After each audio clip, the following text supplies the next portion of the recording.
Hello everyone. तो आज वाली जो क्लास है इसमें already we have discussed about the troposphere. हमने ट्रोपोस्फियर के बारे में डिस्कस कर लिया है। और ट्रोपोस्फियर के बारे में क्या क्या डिस्कस किया कि जैसे जैसे हम ऊपर की तरफ जाते हैं टेम्परेचर डिक्रीज होता जाता है। 1 किलोमीटर पर -6.5 डिग्री सेल्सियस डिक्रीज होगा, है ना। जो ट्रोपोस्फियर का अल्टीट्यूड है, मतलब जो हाइट है, वो अलग अलग जगह पर अलग अलग जगह है, लेकिन एवरेज हाइट जब हम बात करते हैं तो वो है 12 किलोमीटर, है ना। इसके बाद फिर हमने देखा था कि जहाँ से ट्रोपोस्फियर का ट्रांजिशन होता है, मतलब वो लेयर बदल जाती है, उस लेयर को हम बोलते हैं ट्रोपोपॉज, है ना। यानी ट्रोपोस्फियर पर पॉज लग गया, ये है ट्रोपोपॉज। इसके बाद हम यानी कि ट्रोपोस्फियर को हमने बात कर लिया, ये लेयर है ट्रोपोस्फियर।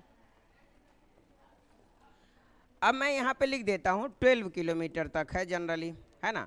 अब इस 12 किलोमीटर से हम आते हैं ऊपर की तरफ 50 किलोमीटर के लगभग तक।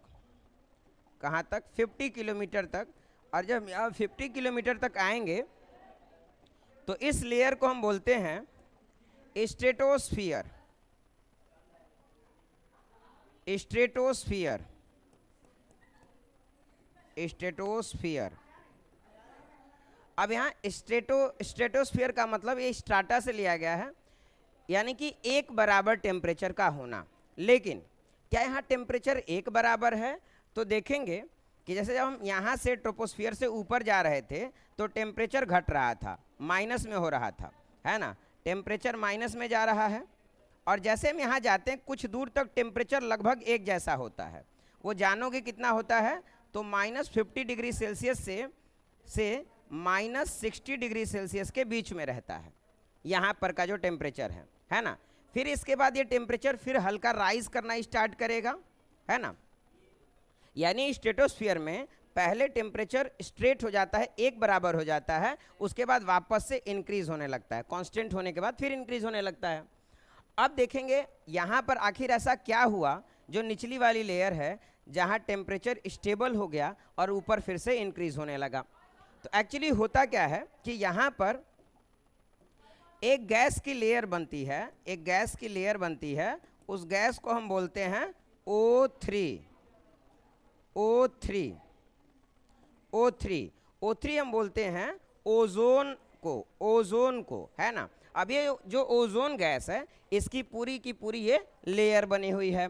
अब ये जो लेयर है ये एक बराबर मोटी नहीं है। ये लेयर 20 to 30 किलोमीटर के आसपास में एक्सपैंड और कंसंट्रेट होती रहती है ना। तो ये लेयर 20 to 30 किलोमीटर के बीच में है, यानी यहाँ से थोड़ा सा ऊपर आओ, 20 to 30 किलोमीटर के बीच की जो लेयर है ये यहाँ पर ओजोन है। कई बुक्स में इसको ओजोनोस्फियर लिख दिया जाता है, बट नहीं, इसको हम मानते हैं स्ट्रेटोस्फियर का अलग से एक पार्ट, है ना। अब क्या होता क्या है यहाँ पर ओजोन में? होता क्या है कि सन से हमारा, जैसे मान लो यहाँ हमारे सन जो हैं, तो सन से एनर्जी बंडल के फॉर्म में आती है, उसको हम बोलते हैं फोटान। ठीक, तो फोटान एक एनर्जी बंडल है जिससे एनर्जी हमारे अर्थ पर आती है। तो एनर्जी बंडल से वेव्स निकलती हैं, है ना। तो सबसे पहले गामा वेव निकलेगी, फिर एक्स वेव निकलेगी, फिर निकलती हैं उससे अल्फा रेज, और अल्फा रेज के बाद देखोगे तो निकलेंगी यूवी रेज, है ना, यूवी रेज। तो हमारे अर्थ पर ये जो O3 है, यहाँ पर एक रेज आती हैं, उनका नाम है यूवी रेज।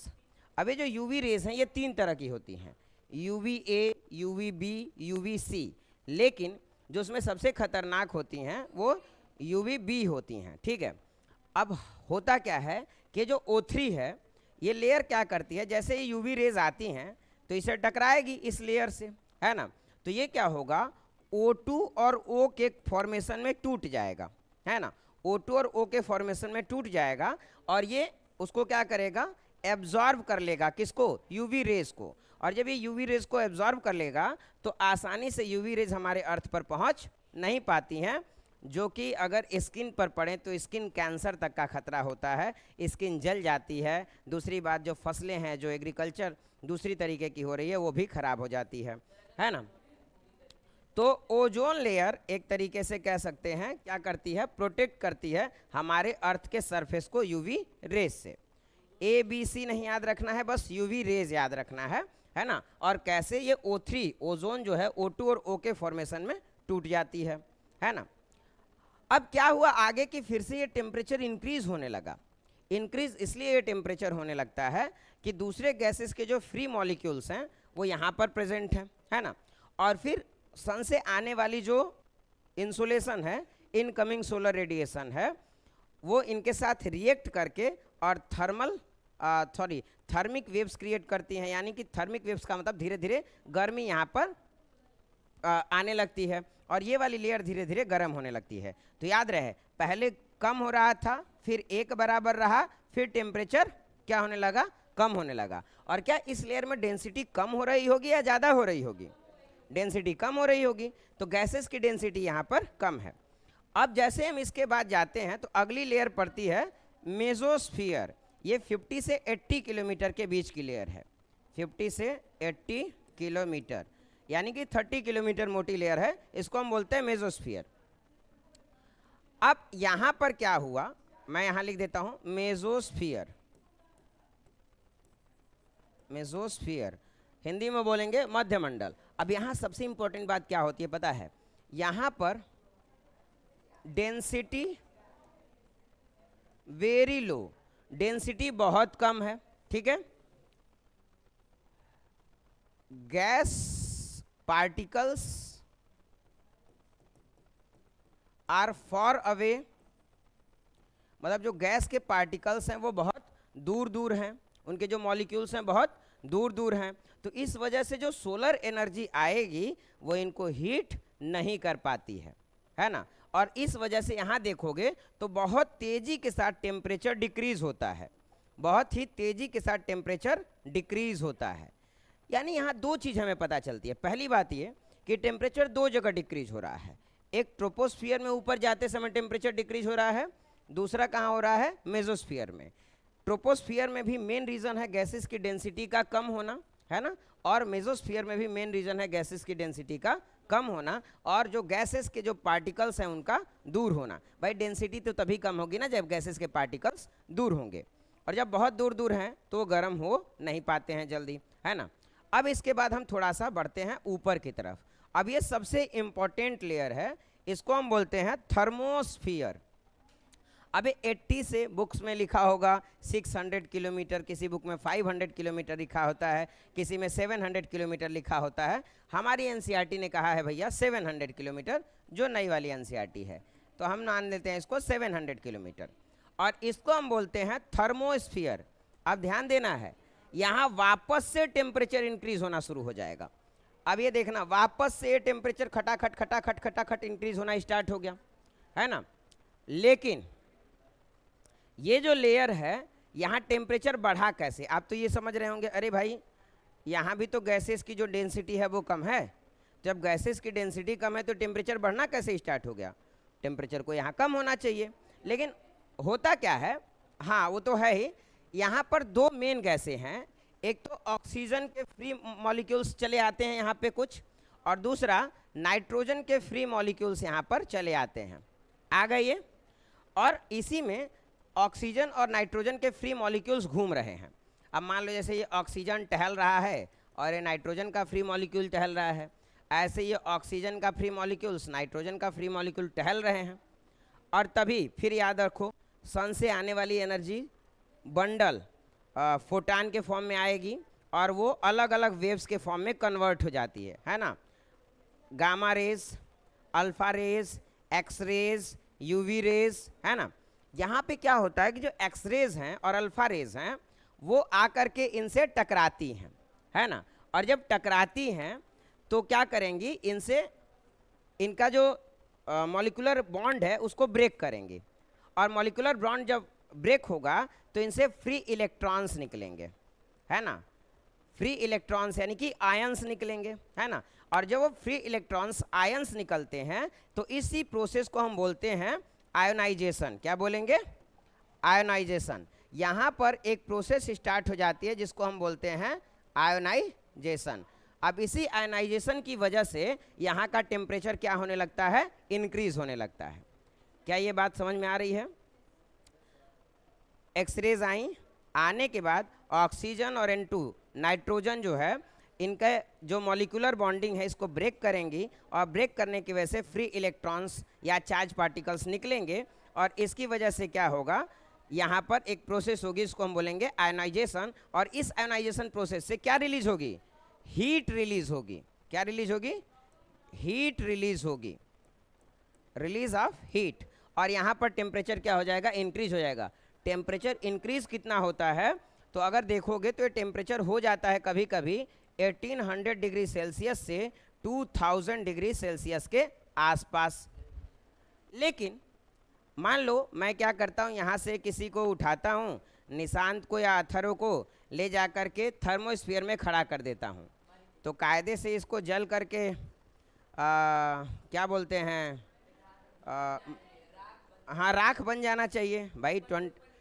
2000 डिग्री सेल्सियस है, लेकिन नहीं जलेगा, नहीं जलेगा। क्योंकि याद हो तुम्हें कि हमारे बॉडी में, हमारे एटमॉस्फेयर में 3 तरीके से एनर्जी ट्रेवल करती है ना। पहला तुम्हें याद होगा, जैसे एक पार्टिकल दूसरे पार्टिकल को हीट करता है, इसको क्या बोलते हैं, कंडक्शन।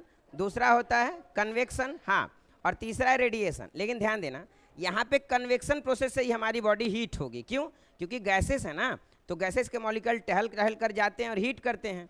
अब दिक्कत क्या है कि O2 एक यहाँ है, N2 एक यहाँ है, O2 एक यहाँ है, N2 एक यहाँ है, दोनों के बीच में बहुत बड़ी बड़ी स्पेस है, ठीक है। यानी कि गैसेस की डेंसिटी इतनी ज़्यादा है कि वो सेपरेटली जा करके किसी के बॉडी से टकरा करके कन्वेक्शन क्रिएट ही नहीं कर पाएंगे, है ना। और इस वजह से यहाँ पर हीट तो बहुत ज़्यादा है, टेम्परेचर तो बहुत ज़्यादा है, लेकिन उस टेम्परेचर को फील नहीं किया जा सकता है।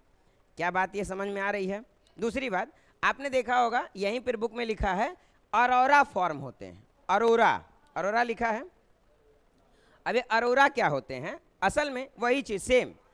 अबे जो फ्री जो मॉलिक्यूल्स हैं O2 और N2, ठीक, होता क्या है कि हमारी जो अर्थ है, अर्थ है ग्लोब, एक मिनट,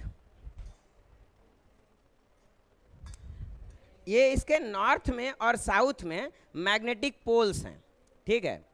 अर्थ के मैग्नेटिक पोल्स हैं भाई, मैग्नेटिक जोन्स है ना अर्थ पर, तो इसके ऊपर ना मैग्नेटिक पोल्स बनते हैं, है ना। और होता क्या है कि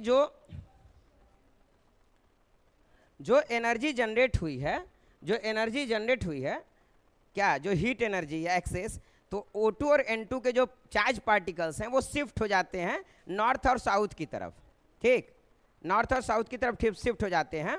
और फिर वही बात, एनर्जी बंडल अलग अलग कलर के फॉर्म्स में दिखते हैं। जैसे लाइट को जब तुम ट्रेवल कराओगे और प्रिज्म से ट्रेवल कराओगे तो देखोगे उससे अलग अलग कलर्स बनने लगते हैं, है ना। तो हाँ, तो असल में होता क्या है कि अलग अलग गैसेस के चार्ज पार्टिकल अलग अलग तरीके का कलर क्रिएट करते हैं, है ना। तो बड़ा चमकीला, बड़ा खूबसूरत सा दृश्य होता है। और कहाँ दिखेगा, अगर तुम्हें देखना हो तो नॉर्थ पोल पर चले जाओ या साउथ पोल पर चले जाओ, जाके खड़े हो जाओ इवनिंग के टाइम पर, और वहाँ तुम्हें दिखेगा अरोरा। और बड़े खूबसूरत दृश्य होते हैं अरोरा के, है ना। और अब ध्यान देना, इसके 2 नाम होते हैं। नॉर्थ में जब जाओगे तो इसको अरोरा बोरियोलिस कहते हैं। क्या बोलेंगे, अरोरा बोरियोलिस। बोरियोलिस क्यों कहते हैं, क्योंकि वहाँ एक बोरियल फॉरेस्ट पाया जाता है, उसी नाम पे बोरियोलिस कहते हैं। और साउथ में जब जाओगे तो उसे बोलेंगे अरोरा ऑस्ट्रालिस, अरोरा ऑस्ट्रालिस, ठीक है। यानी कि मैं कह दूं कि भैया ये नॉर्थ है तो यहाँ है अरोरा, अरोरा बोरियोलिस, और ये साउथ है, यहाँ है अरोरा ऑस्ट्रालिस। अच्छा, अरोरा ऑस्ट्रालिस नहीं याद हो रहा है तो याद रखना साउथ में ऑस्ट्रेलिया है, सदर्न हेमिस्फीयर में, तो ऑस्ट्रेलिया से ऑस्ट्रालिस याद रहेगा। तो अरोरा बोरियोलिस, वहाँ पर क्या होता है कि 2 लेयर्स खत्म हो जाती हैं, ठीक। असल में होता क्या है कि जो थर्मोस्फीयर है ना, इसके 4 लेयर्स बनती हैं आयनोस्फीयर की, D layer, E layer, F1 layer, F2 layer, ठीक है। तो जो दूसरी जो 2 लेयर हैं F1 F2 ये गायब नहीं होती हैं, E और D ये लेयर गायब हो जाती हैं। अब मैं समझा देता हूँ होता क्या है। जैसे ये वाला जोन जो है, इसको मिटा दूँ, इसको मिटा करके ही समझ में आएगा। यहाँ पर 4 लेयर क्रिएट होती हैं। एक को हम बोलते हैं डी लेयर, डी लेयर, एक है ई लेयर, ठीक, एक है एफ लेयर, F1, और दूसरी है F2 लेयर, ठीक है। तो ये जो डी और ई लेयर हैं ये गायब होती है। क्यों होती हैं और कब होती हैं? शाम के समय गायब हो जाती हैं।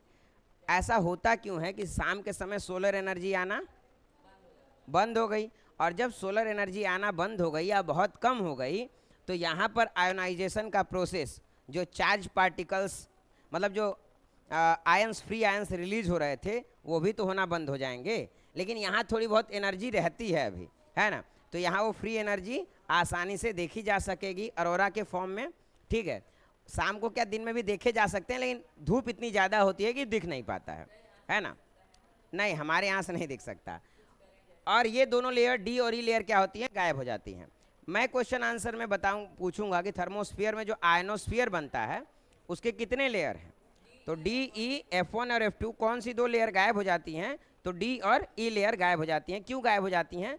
क्योंकि वहाँ पर धूप जब कम आएगी तो जो आयनाइजेशन प्रोसेस है वो नहीं होगा और ये दोनों लेयर गायब हो जाएंगी। तो क्या ये पूरी लेयर समझ में आ गया?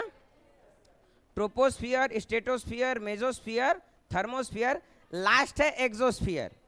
यहाँ एटमॉस्फेयर की डेंसिटी इतनी कम हो जाती है, इतनी कम हो जाती है कि एक गैस का पार्टिकल यहाँ है तो दूसरा आधा किलोमीटर दूर है ना, तो ऑटोमेटिक यहाँ टेम्परेचर तो एक्सटेंड होगा लेकिन कोई मतलब नहीं है, वहाँ पर भी गर्मी को फील नहीं किया जा सकता है। और ये हमारा जो है कॉन्सेप्ट जो एटमॉस्फेयर का है ये कंप्लीट हो गया, लेयर्स ऑफ एटमॉस्फेयर।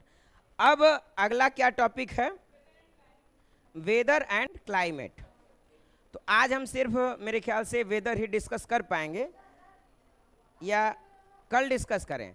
तो वेदर और क्लाइमेट डिस्कस करेंगे हम कल, ठीक है? ओके, नहीं जा नहीं सकते।